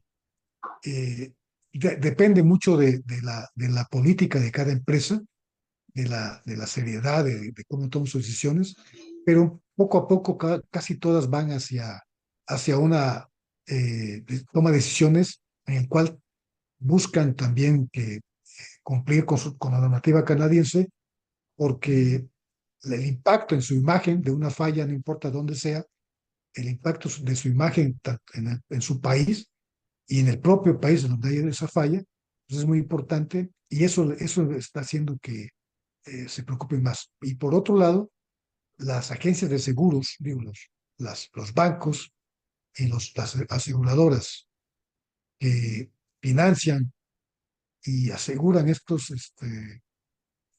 proyectos, cada vez más exigen que se cumpla con las normas a nivel internacional si es que quieren que una de estas empresas financie un proyecto o asegure esos proyectos. Entonces, eso está haciendo que cada vez las mineras se vean forzadas a cumplir con normas internacionales para sus diseños, ¿no? Y eso lo estamos viendo en México y en el mundo cada vez más, ¿no? Por eso es que también ahorita hay una escasez importante de ingenieros que tengan experiencia y conocimiento sobre de puestos de jales. Y ahorita pues en todo el mundo están buscando ese tipo de ingenieros o se están desarrollando para cubrir ese déficit. De acuerdo, ingeniero. Tenemos otra pregunta. De hecho, dos preguntas de José Luis González Espíndola.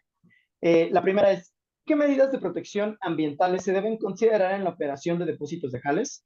Y la segunda, ¿se tiene contemplado en la evaluación del riesgo de falla de un depósito de jal la existencia de huracanes? Sí, bueno, las medidas ambientales, en la norma 141 establece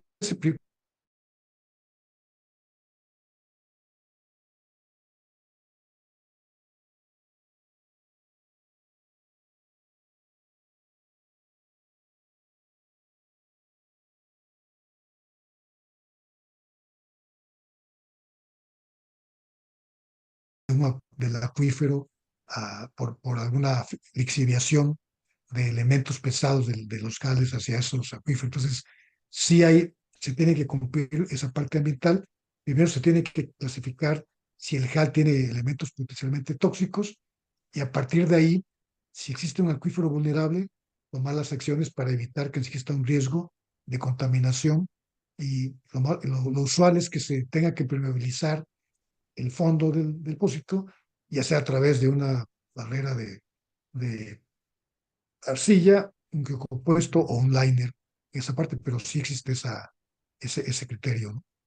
Y en cuanto a el aspecto, si se toma en cuenta los ciclones, sí, Conagua tiene dividido el país por zonas y hay una zona que es ciclónica, que es toda la zona del Pacífico prácticamente, una franja importante del Pacífico se considera como zona ciclónica y Conagua en esa zona, aunque no está tan explícitamente establecido en la norma, sí restringe ciertos métodos de construcción. Por ejemplo, no te admite ya en esa zona ciclónica, que casualmente también coincide con que es una zona de alta sismicidad, entonces no te admite ya un proyecto de punto de jal que sea hacia aguas arriba.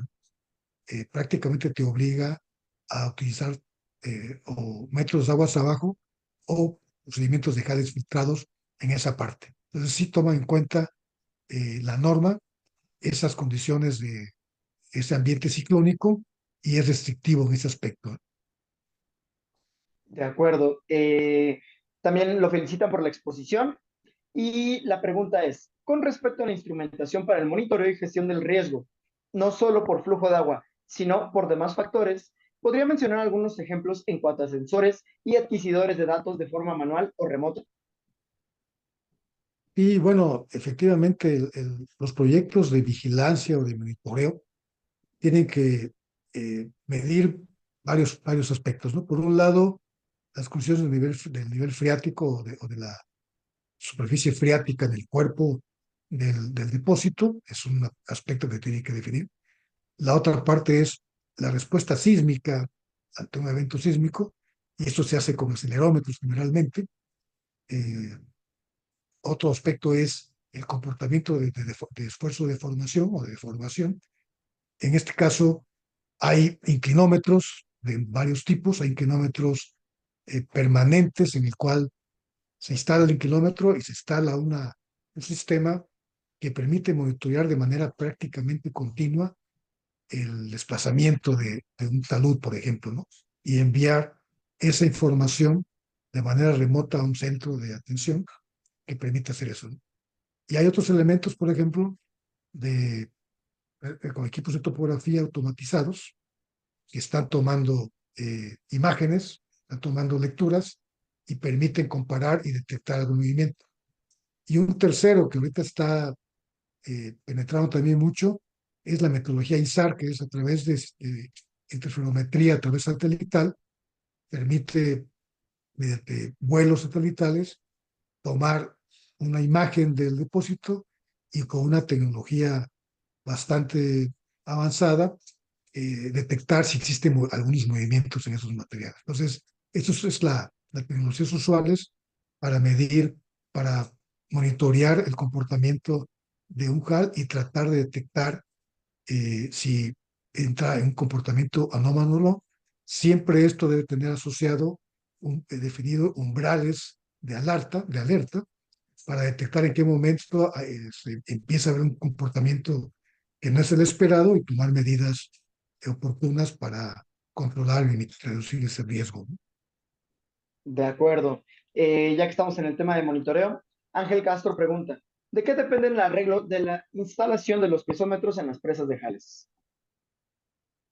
Bueno, eso va a depender de la geometría, digamos, del proyecto y de las condiciones del CAL. Generalmente se instrumentan las secciones más altas de un depósito, las secciones que tienen más riesgo, son esas, son las que son las secciones que por la propia topografía pueden ser las más altas de la zona, o se pueden instrumentar algunas zonas asociadas a alguna infraestructura que exista en el HAL, o algunas zonas en las que se detecte que hay algún problema, ¿no? Entonces, va a depender de cada proyecto identificar dónde existe un cierto peligro, un cierto riesgo, y a partir de ahí instrumentarlo para detectar oportunamente si empieza a haber un comportamiento anómalo, ¿no? De acuerdo. Abelino Vázquez pregunta, ¿se ha estudiado la posibilidad del uso de los Jales en los rellenos sanitarios urbanos? Bueno, el CAL generalmente está lejos de poblaciones urbanas, entonces probablemente el transporte sería muy costoso a menos que el depósito, o sea, estuviera cerca del depósito de HAL, pero generalmente lo han utilizado como relleno de mina, eh, cuando la técnica de explotación implica hacer túneles y una cierta metodología para extraer el mineral y quedan grandes oquedades. Muchas veces se ha utilizado el CAL para rellenar esas minas y darle estabilidad a ese sistema, ¿no? Pero que yo esté enterado, no lo han utilizado en rellenos sanitarios y supongo que no lo han hecho porque es se podría ser costoso transportar un HAL a un depósito de este tipo, ¿no? Sí, de acuerdo, ingeniero. Siguen apareciendo todavía varias preguntas en el chat. José Sánchez pregunta, ¿siempre se debe de considerar la presencia de agua en el diseño de un jale o puede haber condiciones que no lo demanden? Bueno, va a depender del tipo de los tres tipos de procesos que se da al HAL. Los HALes filtrados son prácticamente un HAL que tiene un 20% del contenido de agua o menos, que se puede extender y compactar como si fuera un suelo normal o un terraplén normal. Ahí no hay agua prácticamente, y entonces ahí, de todas maneras, se instrumenta por si las propias condiciones de precipitación pudieran subir niveles freáticos, pero ahí el riesgo es menor, ¿no? Pero un depósito de HAL construido con metro de aguas arriba, un HAL en pulpa que lleva un porcentaje de agua muy importante, pues ahí vamos a tener siempre un estanque de decantación en la cola del depósito, y en estos casos siempre hay que saber perfectamente cómo manejar esa agua, ¿no? Ok. Juan Diego García Cortés pregunta, sabemos que las características tanto físicas como mecánicas de los jales varían dependiendo de la zona donde se está explotando el mineral. Pero existen en los jales valores que sean constantes, como por ejemplo el porcentaje de agua que queda retenido en el jal, formando la pasta del jal u otros. Sí, digamos que hay una variabilidad. Generalmente hay zonas, hay que recordar que la mineralización, y es donde está el mineral, el metal que se puede recuperar, ahí siempre está asociado a zonas de fallas, alguna descomplicidad geológica, y entonces muchas veces sí hay condiciones de, de alteración de esas zonas que te cambian la condición del jal, pero en general casi los jales se clasifican y están en un cierto rango de arenas finas limosas, casi siempre. En algunos tipos de procedimientos puede haber jales más finos, pero el cambio que varía en una cierta franja, pero siguen siendo generalmente jales arenanimosos, y cuando de repente cambia la condición y hay más arcilla, complica el proceso, porque hay que recordar que el jal se extrae el material, la roca, se tritura y luego se pasa por un molino que hace la molienda para llegar a sus niveles finos que permiten extraer el mineral. Entonces, cuando cambia esa condición, te puede cambiar todo el proceso. Entonces, generalmente sí se hace un estudio muy detallado, la gente que se dedica a diseñar los procesos, para tener una idea muy clara de cuál va a ser el comportamiento del HAL, y varía en una franja bastante estable. Pero sí puede darse el caso de que haya de repente una conexión no detectada que te puede cambiar y meterte de repente un HAL muy fino al depósito. De acuerdo. Eh, Llevamos aproximadamente 15 minutos con la sesión de preguntas. Si le parece, veo que quedan ahorita de momento 5 preguntas más en el chat. Si le parece, 6, acaban de hacer una más. Cerramos con esas últimas 6, ya para que tampoco nos extendamos tanto. Jacqueline Huertas pregunta, ¿cómo México está abordando el asunto de las presas aguas arriba con potencial de licuación o de alto riesgo? Existen, como el caso de la presa de Brumadinho. Sí, bueno, hasta hace poco la metodología usual en México era en tipos de jales que no estaban en esta franja ciclónica, casi todas eran por el método aguas arriba, y hasta ahora no ha habido una falla importante debido a esta condición de un jal no adecuadamente caracterizado. Ha habido fallas más bien porque no estaba bien diseñado el sistema de captación de agua, o el vertedor no funcionó adecuadamente o no tenía vertedor, pero no ha habido un problema de fallas tipo Brumadinho. Hay algunas presas de aguas arriba que sí pudieran tener ese riesgo, y no todas están conjuntamente identificadas por los dueños de las mineras, y es un punto que sí tiene que tomarse en cuenta. No es fácil para la autoridad controlar todas estas presas, y es una responsabilidad más bien de cada minera, y cada minera la toma de manera diferente, ¿no? Pero sí, yo he conocido 2 o 3 presas que sus condiciones de construcción, de control, de operación, sí dejan que desear, y que pueden ser un riesgo importante para este tipo de fallas, ¿no?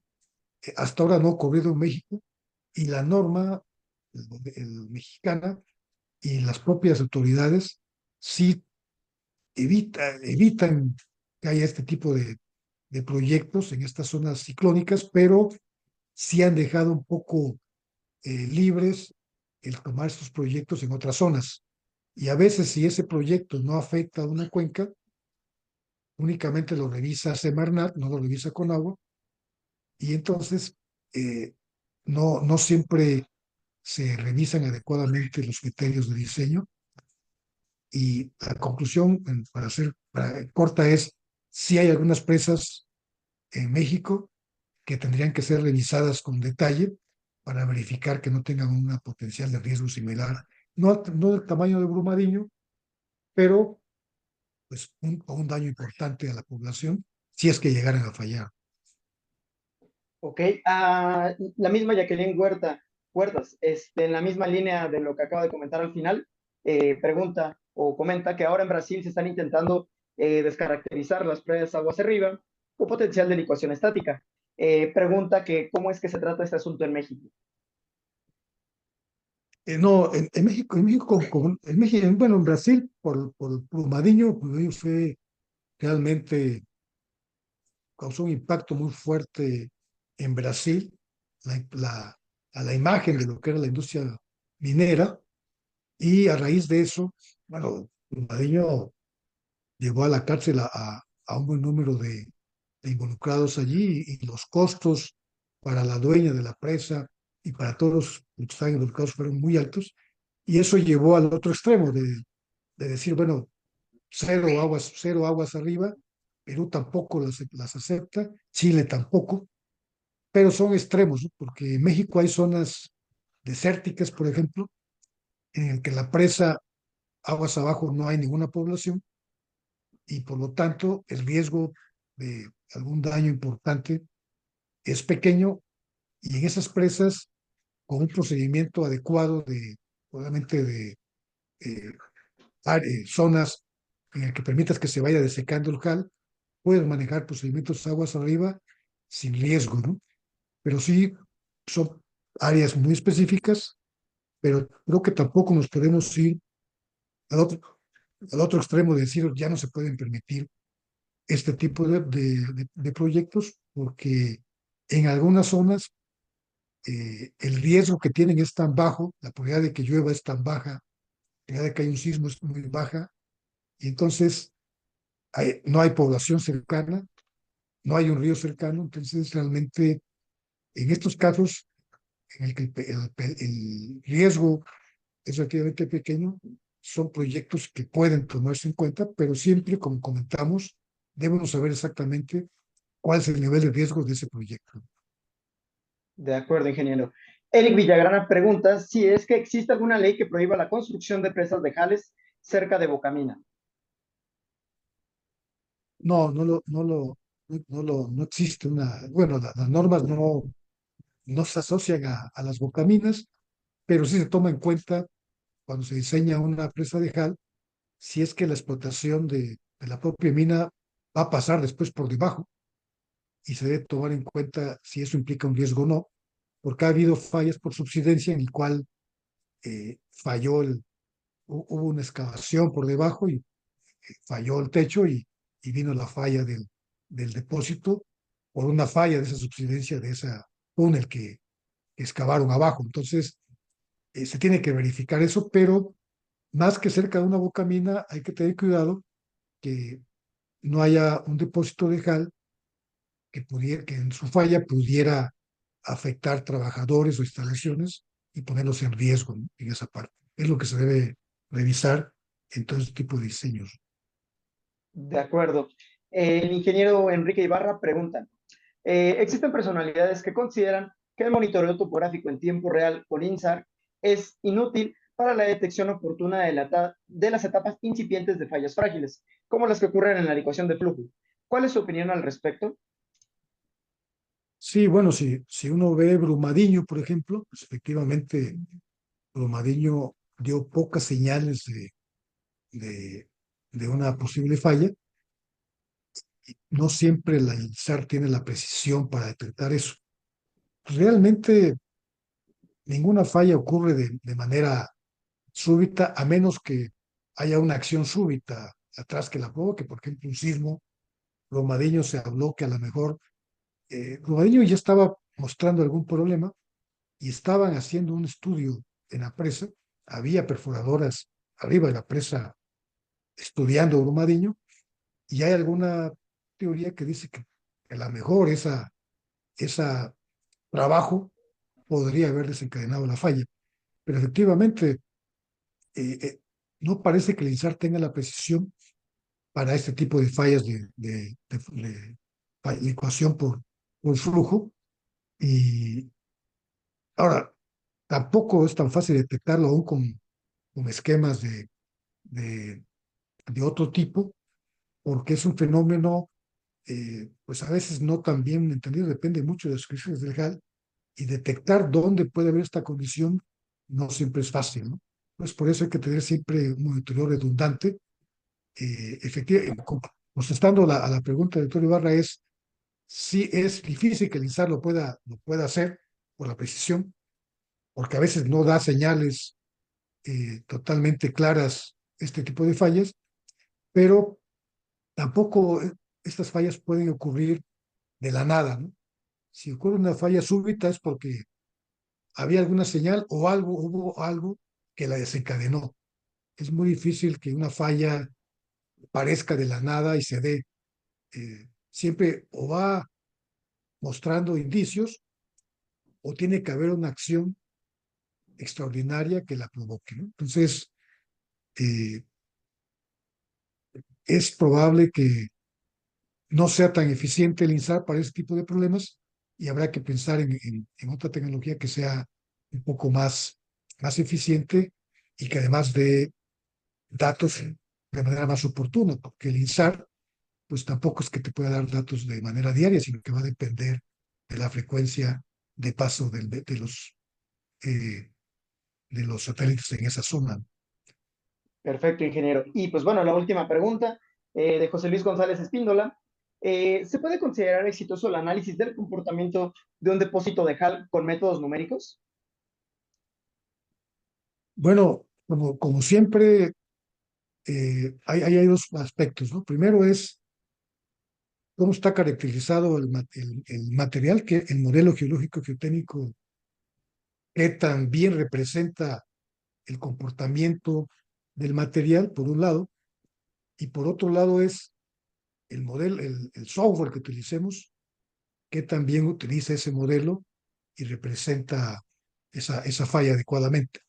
Entonces, por ejemplo, eh, todavía hay deficiencias en ese aspecto porque a la hora de caracterizar el HAL, se caracteriza generalmente con pruebas axiales y lleva una sola trayectoria de esfuerzo.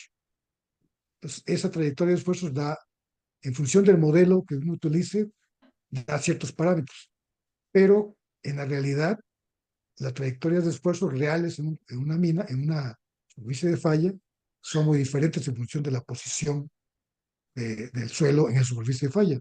Y entonces se ha visto en algunas comparaciones que algunos modelos que se caracterizaron y se obtuvieron los parámetros con pruebas triaxiales no son buenos para reproducir el comportamiento en las zonas horizontales de la falla, por ejemplo, que tienen otra trayectoria, etcétera. Entonces, sí hay que tomar mucho cuidado. Da una muy buena idea el modelo numérico, pero hay que, como siempre, decir, bueno, y la incertidumbre la tengo bien definida, sé que este comportamiento realmente representa todas las condiciones o tengo que hacer algo más. En conclusión, hay modelos numéricos, hay software actualmente y hay modelos constructivos bastante avanzados, pero no siempre representan, se caracterizan completamente el HAL. Entonces hay que tomar en cuenta eso a la hora de ver los resultados y tomar siempre los resultados con cierto conservadurismo, porque es evidente que todavía no logramos caracterizar completamente un HAL. Por un lado, por el tipo de pruebas, por otro lado, porque es difícil mostrarlo y reproducirlo en laboratorio. Conclusión, sí se puede utilizar modelos numéricos avanzados. Hay que tomar en cuenta la incertidumbre de esos modelos, hay que tener en cuenta la variabilidad de los modelos. Ya lo están haciendo en algunos lados, por ejemplo, el doctor Mánica ha hecho algunos modelos, ha utilizado análisis de Monte Carlo, en el cual varía los parámetros en un rango específico y toma en cuenta esa posible variación de los parámetros a la hora de hacer análisis, ¿no? Entonces, sí hay que tener cuidado en que saber que hay cierta incertidumbre, que el ser determinista y suponer que un valor va a representar toda una masa, pues no siempre es así, y tomar los valores siempre con el criterio ingenieril, el juicio ingenieril que siempre debe estar atrás de todo este tipo de decisiones, ¿no? Perfecto, ingeniero. Excelente. Pues bueno, con esto estaríamos dando por terminar nuestra sesión de preguntas y respuestas. Y a continuación, la presidenta del Comité Técnico de Flujo de Agua y de Calor en Medios Porosos, la doctora Norma Patricia López Acosta, se encargará de realizar el protocolo de cierre de este evento. Adelante, doctora. Muchas gracias, Giovanni. Sí me escuchan, ¿verdad? Gracias. Pues, Así es. Juan de Dios, muchísimas gracias por esta interesante conferencia, larga, pero muy interesante, y vemos que hubo muchas preguntas de parte de los asistentes. Pues simplemente quiero agradecer en nombre de la Sociedad Mexicana de Ingeniería Geotécnica y entregar este reconocimiento al maestro Juan de Dios Alemán Velázquez por su destacada participación como ponente en esta interesante conferencia, Consideraciones de Flujo de Agua y Riesgo en el Análisis y Diseño de Depósitos de Jales.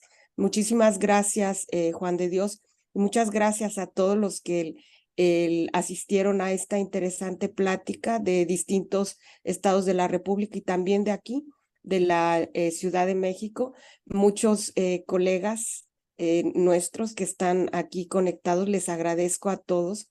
Y pues bueno, nos vemos en la siguiente conferencia de este comité y también en los eventos próximos del ESMIG. Muchísimas gracias, Juan de Dios. Gracias a todos. Hasta luego. Buena tarde. Buena Buenas tarde a tardes. todos. Buena tarde a todos. Hasta luego.